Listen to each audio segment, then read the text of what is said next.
तो छत्तीसगढ़ के बीजापुर में हुई मुठभेड़ में झारखंड के लाल सीआरपीएफ के असिस्टेंट कमांडेंट एसबी तिर्की शहीद हो गए।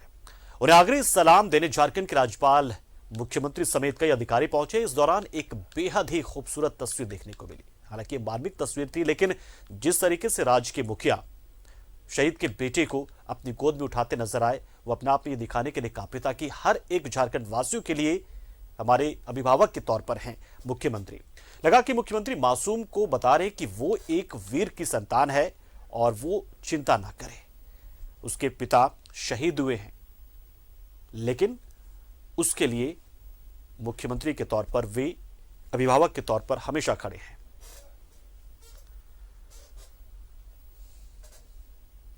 और इमरान के पास चलते हैं इस खबर पर और ज्यादा जानकारी के लिए। इमरान, लगातार नक्सलियों के खिलाफ जो है वो लड़ाई चल रही है और तमाम उन राज्यों में जो नक्सल प्रभावित हैं।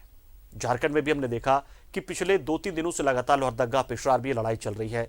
इधर छत्तीसगढ़ से जो खबर आई वो विचलित करने वाली थी। लोहरदगा में थोड़ी सी राहत मिली थी कि हमारे जवान घायल हुए, उन्हें समय पर इलाज मिल गया। इमरान, इस पूरे घटनाक्रम को देखें तो जिस तरीके से मुख्यमंत्री का एक पहलू नजर आया, वो अपने आप में बहुत ही सुखद, सुकून देने वाला पल था। इस पल को आपने महसूस किया? क्या कुछ कहा मुख्यमंत्री उस दौरान और क्या महसूस किया आपने वहां पर? हाँ, देखिए बिल्कुल पंकज, जिस तरह से आज अगर हम कहें तो सहायक कमांडेंट की आज श्रद्धांजलि सीआरपीएफ के बटालियन 133 कैंपस में दी जा रही थी। इस दौरान कई लोग शामिल थे वहां पर। सीएम जैसे ही कैंपस में पहुंचे, उस परिवार से मुलाकात की, उस परिवार के तमाम लोगों से ये संतावना दी गई कि भले ही आज उसके बीच में उनके परिवार के एक जो व्यक्ति हैं वो साथ में नहीं है, लेकिन एज ए अभिभावक, मुख्यमंत्री होने के नाते हेमंत सोरेन हमेशा उसके साथ है। इसी दौरान हेमंत सोरेन ने जो तस्वीर पेश की, जो शहीद हुए उनके बच्चे को गोद में रखा, उसे दुलारते हुए भी काफी देर तक अपने पास रखे हुए थे। हालांकि इस दौरान जो उनके पूरे परिवार के लोग थे, बच्चे ने भी सीएम के साथ कंफर्टेबल महसूस किया। अरे उसे ये बताने की कोशिश की गई कि उनके आज पिता जो आज इस दुनिया से जा रहे हैं, वीरगति प्राप्त कर रहे हैं, तो कहीं ना कहीं उसे इस चीज की कमी नहीं खले कि उनके बीच में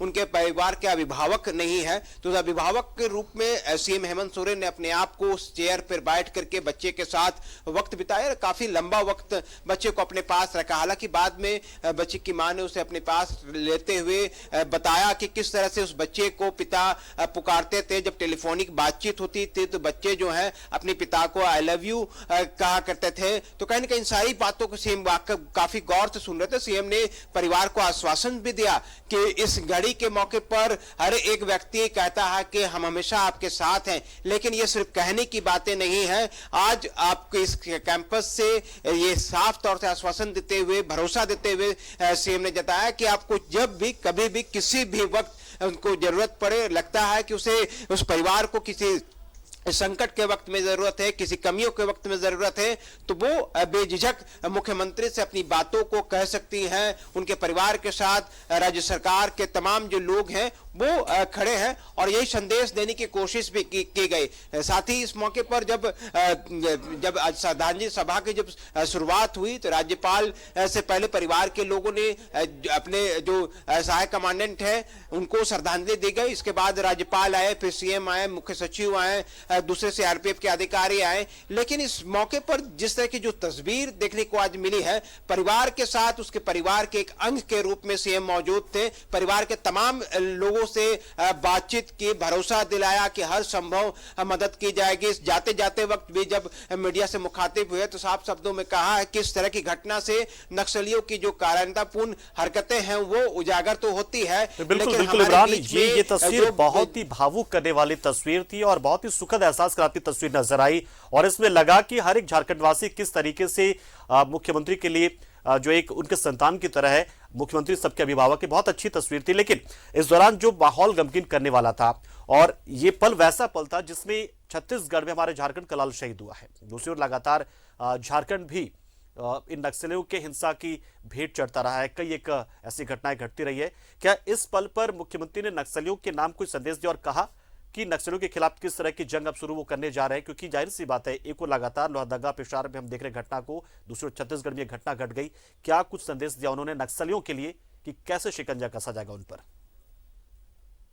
देखिए बिल्कुल, जिस तरह से आज ये पूरी घटना हुई है, घटना के बाद से जो श्रद्धांजलि सभा हुई, श्रद्धांजलि सभा के बाद जब सीएम वापस लौट रहे थे तो न्यूज 11 भारत से जब बातचीत के क्रम में साफ शब्दों में सीएम ने कहा है कि चाहे वो झारखंड हो या फिर छत्तीसगढ़ जैसे राज्य हो, इन तमाम जगहों पर जो हमारे सुरक्षा बल जो जवान है, जो सीआरपीएफ के हों या फिर झारखंड पुलिस को, मुस्तैदी के साथ इन नक्सलियों का जो सामना कर रहे हैं। पिछले कुछ दिनों में कुछ घटनाएं हुई हैं, लेकिन मुंहतोड़ जवाब नक्सलियों को दिया जा रहा है। वक्त के साथ साथ नक्सलियों का भी सफाया होगा, मतलब साफ संदेश थे कि अगर नक्सली संगठन के लोग अगर वो अपनी इस हरकत से बाज नहीं आते हैं तो कहीं ना कहीं झारखंड से इन नक्सली संगठनों का सफाया होगा। इसका आलम यह है कि लगातार जो आप पंकज कह रहे हैं कि पिछले 3-4 दिनों से जो तस्वीरें दिख रही है कि लगातार आईईडी ब्लास्ट करके लोहरदगा के बुलबुल जंगल में 3 जवानों को घायल किया। इस शोक सभा में पहुंचने का मतलब था, श्रद्धांजलि सभा में सीएम के पहुंचने का मतलब भी था,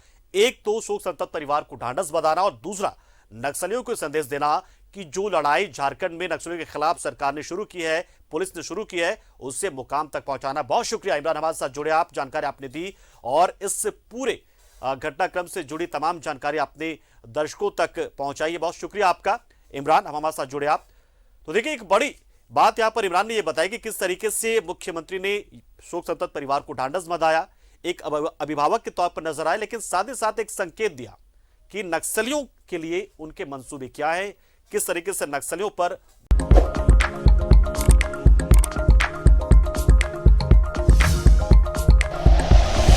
like and share videos, subscribe करें हमारा चैनल और प्रेस करें बेल आइकॉन। न्यूज़ 11 भारत, सच है तो दिखेगा।